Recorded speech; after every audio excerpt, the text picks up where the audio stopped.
పండు తీసుకుని నవ్వే చిన్నోడు తిన్నాక చెప్తాడు చాలా రుచి.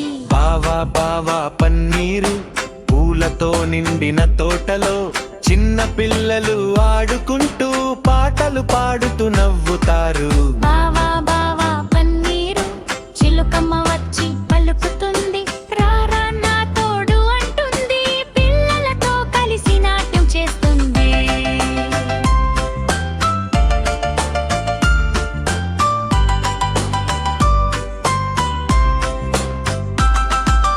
బావా బావా పన్నీరు వాన చినుకులు పడుతున్నాయి, చప్పట్లు కొడుతూ పిల్లలంతా చిన్న చిన్న డాన్స్ చేస్తాం. బావా బావా పన్నీరు చిన్నారి నవ్వులు తేనీరు, మనతో కలిసి పాడేద్దాం ఆనందంగా ఆడేద్దాం. బావా